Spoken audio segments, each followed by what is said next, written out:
Hello mga ka-tiny! Another day, another vlog. And sa video na to, ay isi-share ko naman sa inyo yung experience ko sa immigration or sa IO. So, syempre, iba-iba yung experience natin kapag nandun na tayo sa immigration. So, I'm sure marami kayo din matututunan dito, lalo na kung first timer kayo or second timer kayo. Or kung na-experience nyo to, mag-comment din kayo dito. Okay?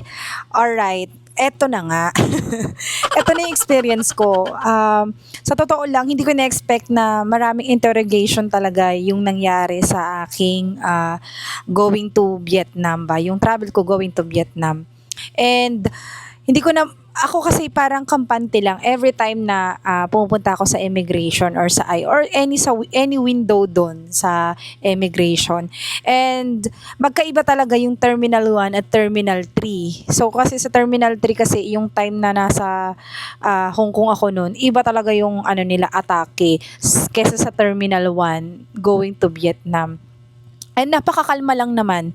Isa lang laging tinitip ko sa inyo, if you are first timer, huwag kang kabahan. Kung ano yung tanong sa'yo, sagutin mo lang. Kung anong hinihingi sa'yo, ibigay mo. Ganon. So bago ang lahat, gusto ko lang sabihin sa inyo na former OFW kasi po ako, kaya ganon lang talaga yung interrogation nila sa akin. Siguro yun lang talaga yung tinitingnan nila sa akin palagi. Kasi tinatanong nila lagi yun sa akin tuwing ako ay nasa IO na o nasa immigration. And wala namang problema sa akin kasi sinasagot ko naman kasi sila ng tama. And sabi ko nga, matagal na rin naman akong former OFW. And nakita naman nila sa passport na galing na din akong Hong Kong. And tinanong din nila sa akin yon and sinagot ko naman din ng tama. Yung experience ko ngayon going to Vietnam is marami lang talagang sobrang tanong dahil nga, siguro dahil self-employed ako ngayon.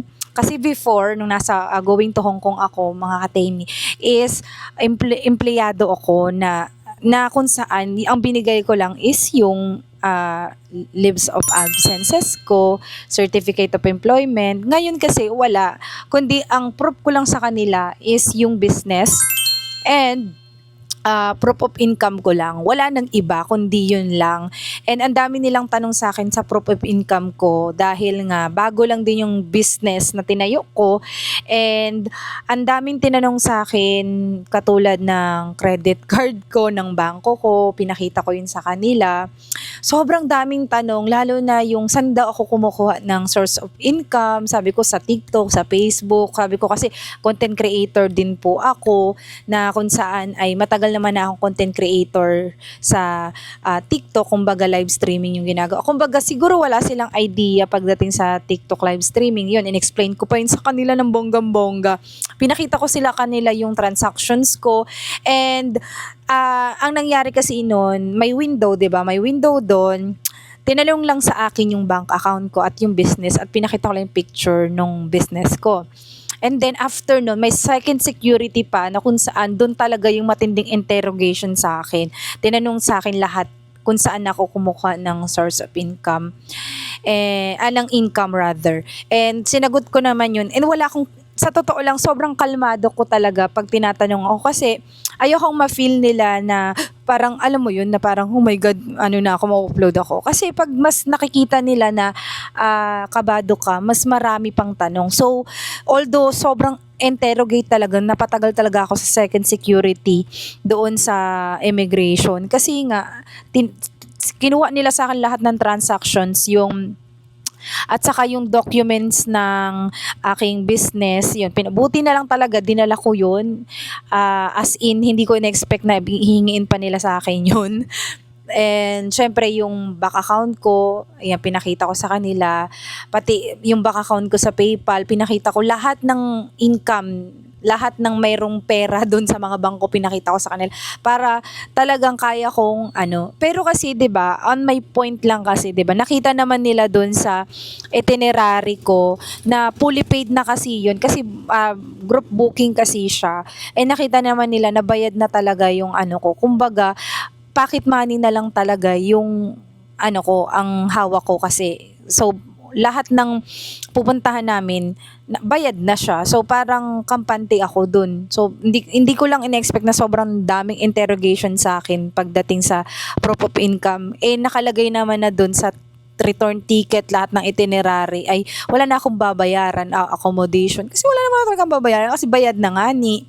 So, although nangyari yun sa akin, syempre, experience na duguan na naman ako. Sabi ko, grabe naman tong duguan na naman tayo dito. Mas matindi. Sabi ko, mas matindi naman to. Lahat hiningi sa akin. Kasi nga siguro, self-employed ako. Tapos, tinanong nila sa akin yung background ko nga na nakikita kasi nila sa passport and sa system nila.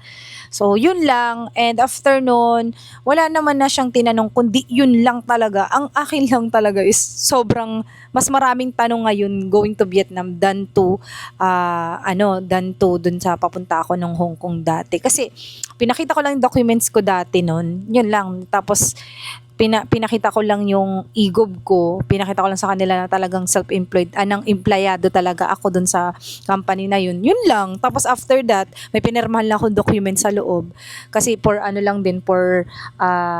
formality lang siguro or lang nila yun na kailangan nila na mayroon talaga akong document sa kanila. Something ganun, I don't know, something ganun. Tapos ayun, pinirmahan, sinulat ko lang kung ano yung purpose ko dun dati. Tas ngayon, wala naman kasi kumbaga puro tanong lang sila. And good thing is, isa sa mga tip ko lang talaga sa mga first timer, magdala kayo ng proof of income talaga. Yung lahat na pwede nyong dalhin, like yung kung mayroon kayong business, ay pakita nyo yung business permit ninyo, BIR, lahat ng ganun. Municipality, basta lahat. Tapos, bank account, credit card, lahat yun. So, ganun lang. Tapos huwag kayong kakabahan tuwing tinatanong kayo. Kumbaga, isang tanong, isang sagot lang. Ganun lang. Easy, chill lang. Kasi, alam mo naman yung gagawin mo wala kang gagawin Kasi nakikita yan based doon sa actions mo kung talagang may gagawin kang masama. You know what I mean? So, sa mga nakaka-experience sa mga ganyan, ay talagang thank God talaga na hindi ako na-upload sa mga ganito. Kasi kahit group booking, again, may possible pa rin na ma-upload ka kapag hindi kompleto yung documents mo. So, make sure pa rin na, na kompleto yung documents mo. Kahit group booking or DIY. So, yun lang sa mga experience ko na madugo palagi sa immigration. Questionin natin. So, parang Miss Universe nga ako dun Taga Miss Universe sa mga immigration. Anyway, I'm really happy naman na nakalusot ako. And siguro sa susunod, wala nang masyadong tanong, no? Charot. Yun lang, sana nag-enjoy kayo dito sa video na to. Kung gusto niyo yung video na to, huwag kalimutang mag-like, mag-share, mag-subscribe. Have a good day. Bye!